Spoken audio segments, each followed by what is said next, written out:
Good morning. Good morning, everyone, no matter where you are in this wonderful, amazing, crazy, and rather insane world we're living in right now. A lot of ugliness going on and a lot of beauty all at the same time. Isn't it strange that we humans can create such a mess and at the same time create such wonderful, beautiful things? And then you shake your head at the next thing that comes along and go, what in the world were we thinking? Or maybe what in the world were we not thinking? Anyway, I'm not going to be on long. It's my time scheduling for sleeping. I still have not gotten it straightened out yet. We'll work on it, but it is not. Um, it's not been really perfect yet. I haven't gotten it down where I really needed to get it down at. Anyways, today I had a pressing couple of emails from some black ladies who said they were black ladies. And one lady said, I'm African American. And the other lady said she's black American. And they wanted me to address the issue of why I don't consider myself African American. It's did the young woman, and I say young, they're in their 40s. I'm in my 60s, late 60s. Asked me why I did not consider myself African American. Well, it's a loaded question. I can only relate my experience. Okay, I can only relate my experience. I grew up in Old Town Chicago, where they still had Jim Crow laws in place. They were phasing it out, of course. I was 8, 9 years old. They were still phasing it out, but it wasn't completely gone out of the city yet.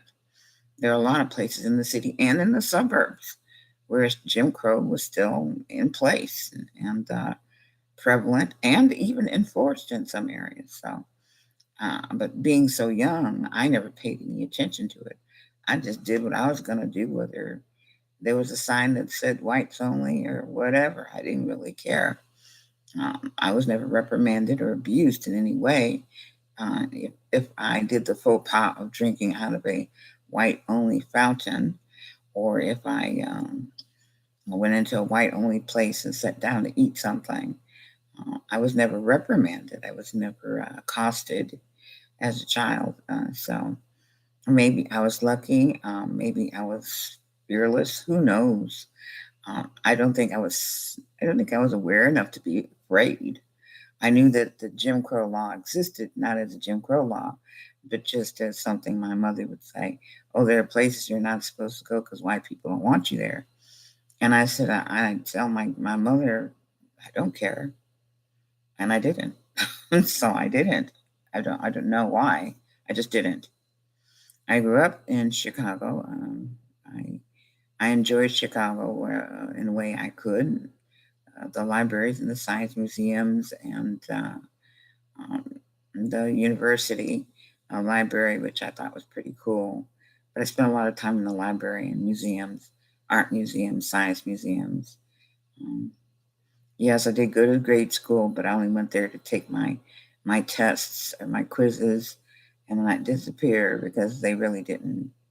They really weren't teaching me. They was just newly integrated, and so as little black kids were, if we wanted our education, we better go after it ourselves because they weren't interested in focusing their attention on teaching us anything.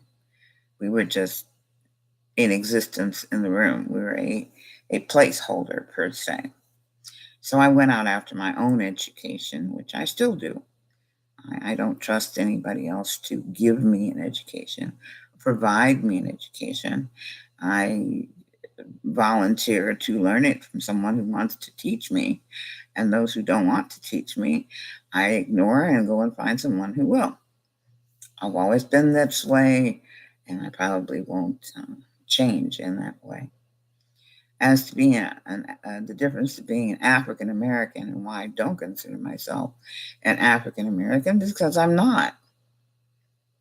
I did not come over here from Africa, any part of Africa. How can I call myself an African American? I think a lot of Black folks in this country are suffering from an identity crisis. It's an identity crisis, a psychologically concentrated perversity that was uh, we were indoctrinated uh, into when we were brought here as slaves, along with a lot of other people who were brought here as slaves. They lost everything. They lost their language. They lost their connection to the land of their fathers and their forefathers and their mothers and their grandmothers. They lost their culture. They lost their religious beliefs.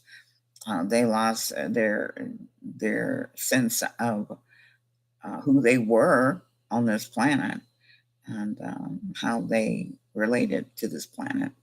It was all gone. It was taken from them and systematically removed from them so that there's no identity. Because if you remember, if you go back in time, if you go back in our little bit of history that we know of here, a little bit of, here in America, we started out as blacks, or as they started, and then they went to Negroes.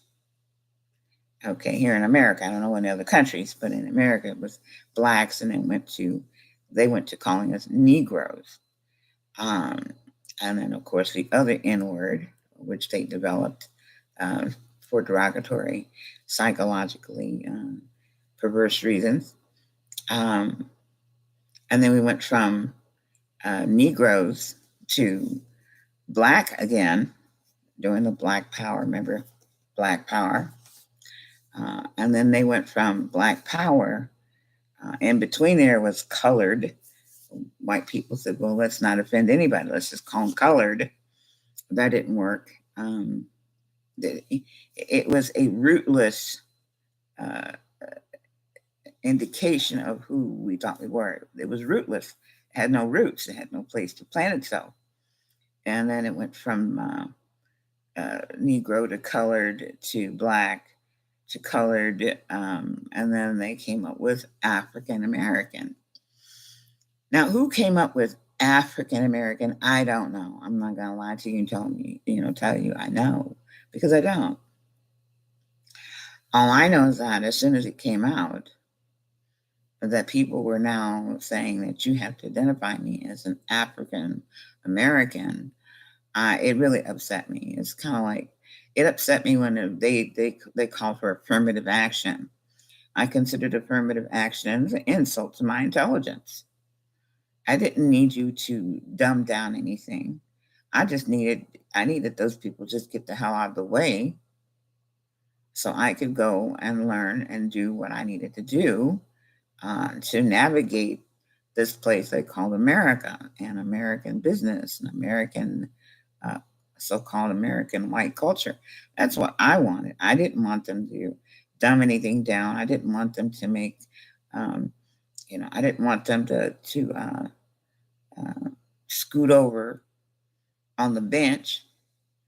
I simply wanted a bench that I could sit on. That's all I wanted. I didn't say, "Oh, scoot over." I said, "No, I want a bench. Where's my bench? Where am I going to sit?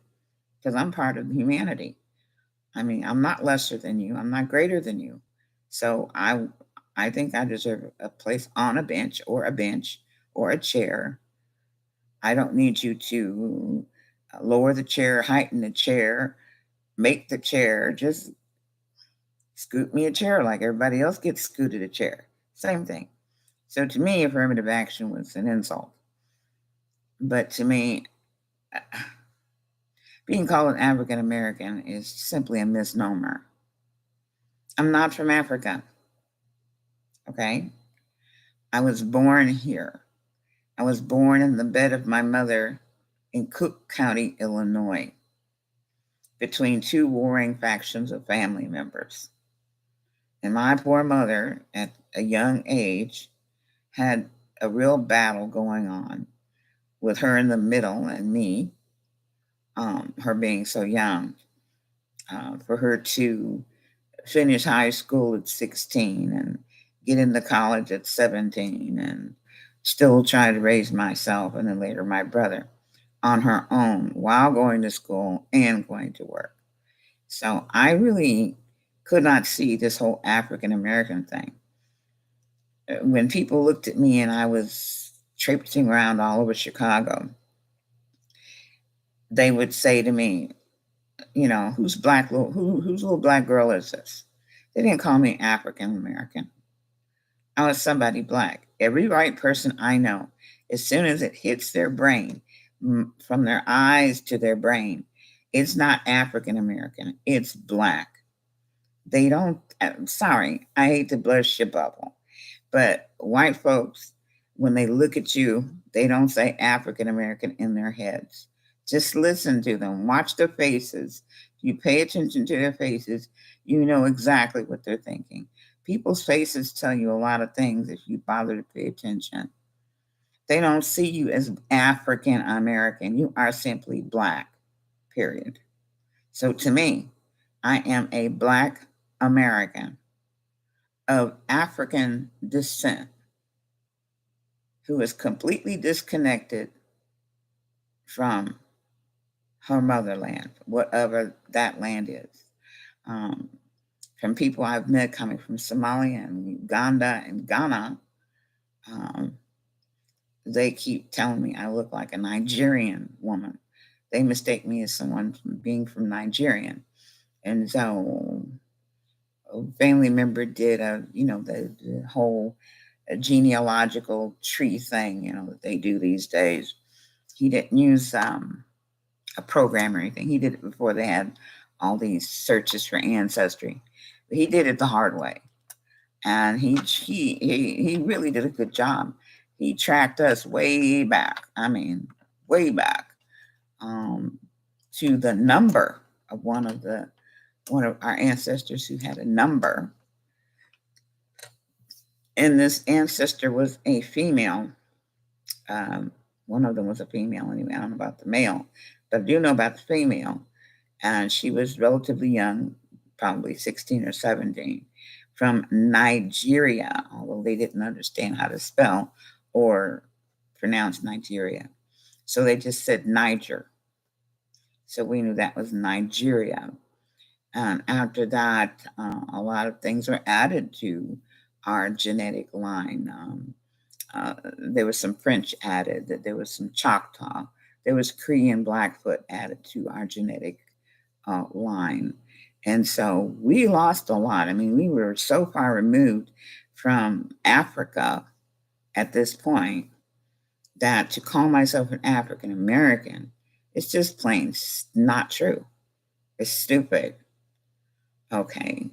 If we want to find a root to sink into the ground, a ground that will take us, we have to find the ground that will take us where we are. And if I go to Africa, I doubt very much if I moved to Africa today, I could find a piece of ground where I could sink my roots in, even at my age, uh, and feel as though I am now African.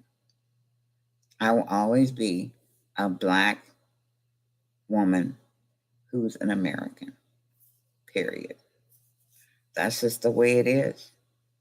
Um, so I hope that answers the lady's questions. If I hurt or offended anyone, deal with it, just like we deal with everything else every day. Um, Last but not least, I want to send out there to the people of Palestine. Only God can help you at this point. You're up against it, and my condolences, especially to the women and the children and the elders on both sides of this war, who are getting battered and beaten and bloodied because a bunch of men have decided they just refuse to compromise and get along. My condolences to all who have lost loved ones. And let's hope that if, in fact, there is a God, this gets solved and stopped as soon as possible. I don't care how you look at it. War is perverse in the extreme as far as humankind is concerned. Well, I wish you all well. Tomorrow is, I think, Tuesday. And so tomorrow I need to start a new chapter in my life and start trying to discipline myself to getting up at a certain time so I can train myself to be at work.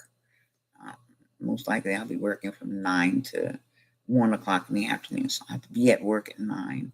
I got to be up at a certain time to catch the bus. So that means I have to go to bed at a certain time. So I'm going to have to train myself to do that. That's the big goal for this week and this next week. I hope this finds you all well and happy and doing okay. Please take care of yourselves. And please be kind to yourself and someone else today. You never know who's going to need a kind word just to keep them from falling into the pit. And give a kind word, a kind hand, a kind smile to someone, including yourself today. Till later. Bye-bye.